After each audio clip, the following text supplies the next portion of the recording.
Hey there and welcome to Jeep Sheep TV. Today we're going to install and test the Bilstein 5100 shocks for this YJ. Boingy, boingy, boingy. Alright. This rubber seal. Don't forget this, you need these. Them in a star pattern.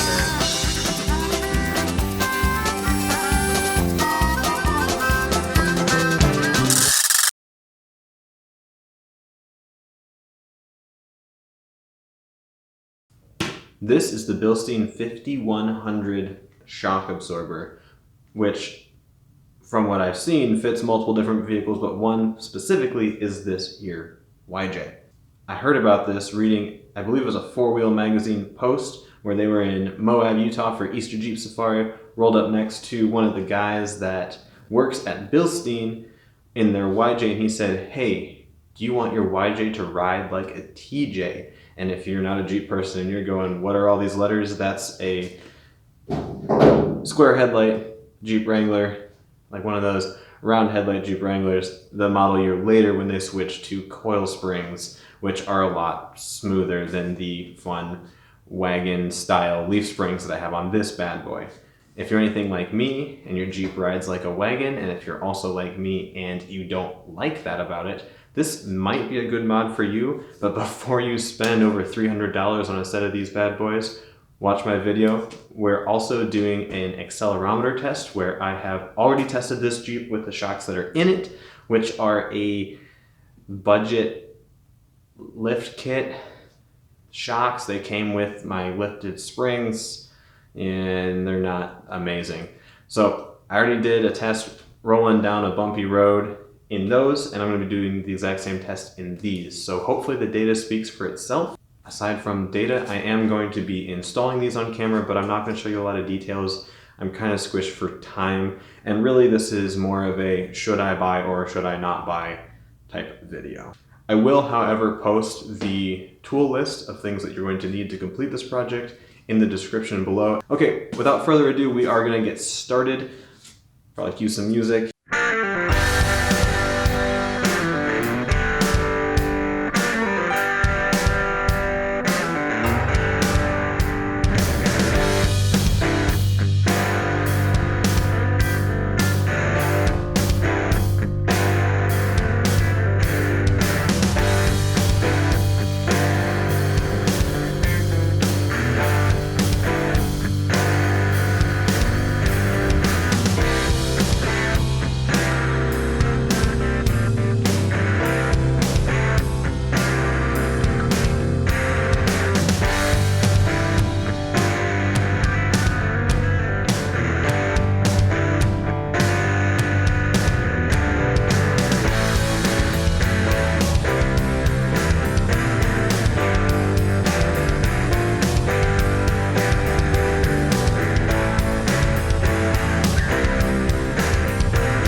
Okay, I'm not gonna lie to you. That was not easy. Now these shocks are rated for a Jeep with 3 to 4 inches of lift. I have 1.5 inches of lift on my springs, and I'm estimating 1 inch of lift at my shackles, which gives me 2.5 inches, which puts me below the threshold that is what these are designed for. So that was really fighting me. But on top of that, these shocks are loaded and they are powerful, which is, I'm assuming, what makes them so good.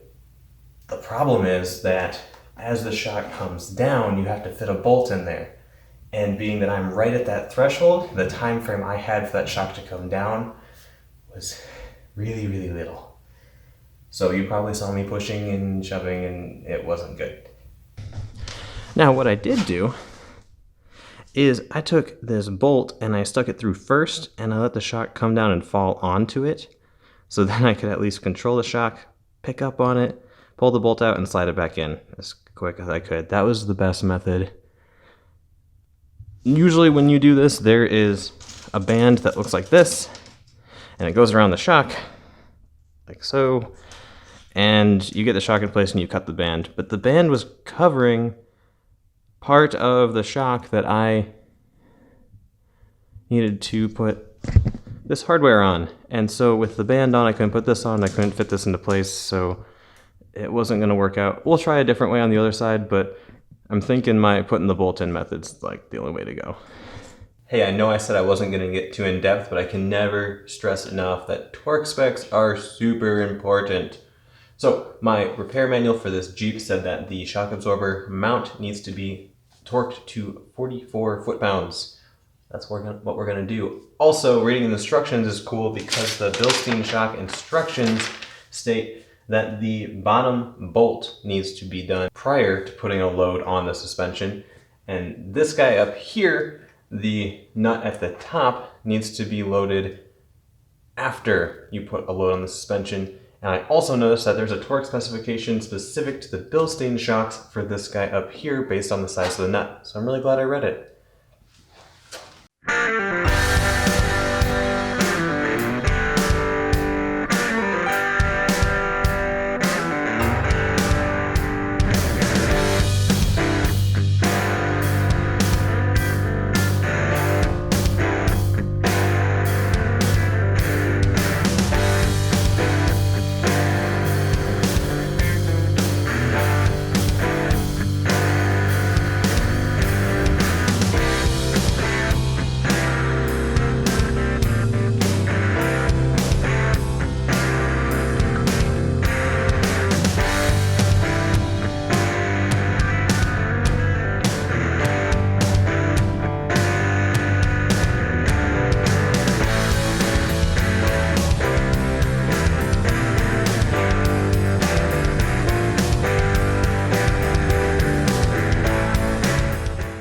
Alright, we've got the two front shocks installed. I installed a rear shock and it's not going to fit.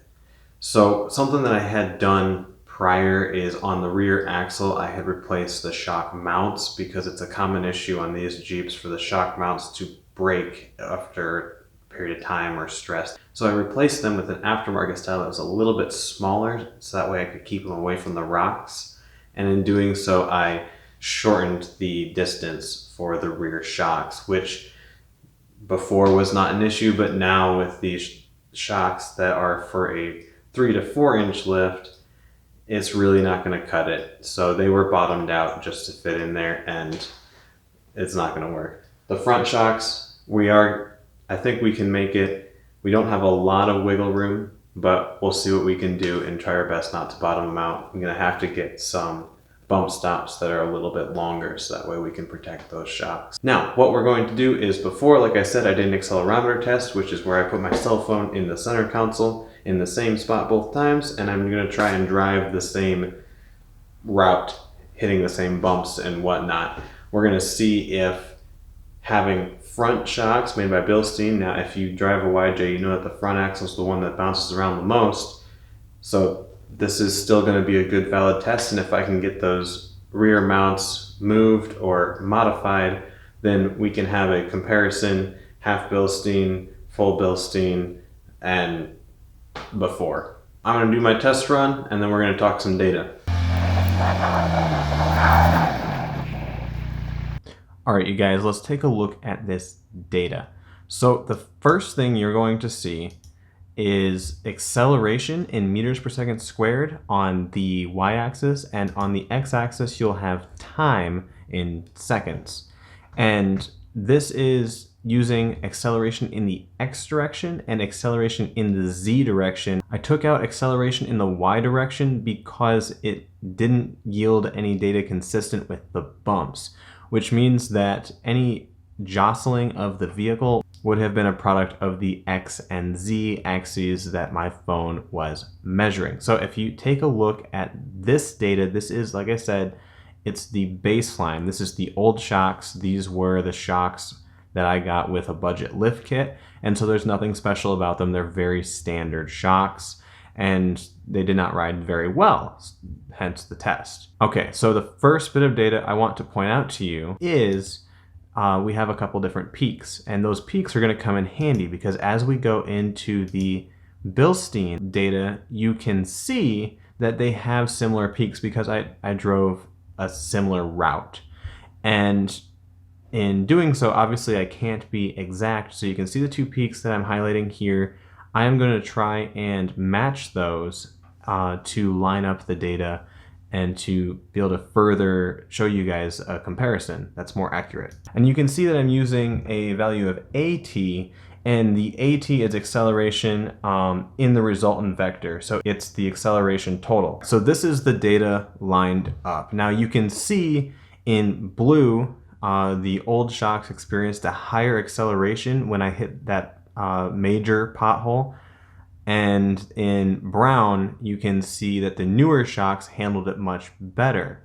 So as we're taking a look at this, obviously I have that one huge peak, but that could have been how I hit the bump. It could have been a lot of different factors outside of the shocks. So we're gonna actually take a look at an area between the time 22 and 23 seconds. So a 1 second time span. We're gonna take a look at that, and that should show us a little bit more realistically what we'd expect, because it's a lesser bump, it's a little bit less intense. And so we're gonna expand on that and be able to see how the shocks are really performing. All right, so in here, you can see we have two peaks yet again, and these ones are not lined up. It's quite possible that I could align these peaks, because that could have been the same spot on the road, because the time it takes for me to drive this route is not gonna be 100% consistent each time. So those two peaks could have been the same bump. But what you're seeing, if that's true, is that the new shocks handled it better, and they showed a 5 meter per second, actually a little bit better than that, decrease in acceleration. Okay, so now that we've compared the peak, let's take a look at another area, which if you look over anywhere around the peaks where the accelerations are lesser, you can see that the new shocks actually are a little bit more, I don't want to call it bouncy, but the noise is taller than the old shocks. So the new shocks tend to move a little bit more during normal operation, but during the larger bumps, they seem to absorb it a lot better. Now, from my experience driving with the new shocks versus the old, having the large impacts lessened has been a really, really good thing, because it's the large impacts that cause neck pain, back pain, whatever, and all around discomfort. And the in between, on like the smoother surfaces, you don't really notice the increased chatter as we're seeing on the graph here, because that is indeed quite a small difference. So the shocks aren't amazingly better, but I would say that with an average somewhere around the 5 meter per second change in total acceleration up to around 20, the Bilstein 5100 shocks are well worth the money you spend on them. So, that's my report. Yo, you should be in my video. Come here. Come here. Do you want to be in my video? Come here. Alright, if you like this video and you want to see others like it, go ahead and hit that subscribe button. Next to the subscribe button is a bell. If you ring the bell, then you get notified of more videos, which is pretty great if you like my content. Also, if you enjoy this video and you want to leave some kind of feedback, the like button is always there, and you can also leave a comment. I'd love to hear about your experience with these shocks, and just let me know if maybe there's a better option out there, and post it to the community. I'd love to hear your feedback. In the meantime, I will see you on the trail. Goodbye. Me too, and I'm confident that you'll think so too. And she'll be coming back, coming back, coming back.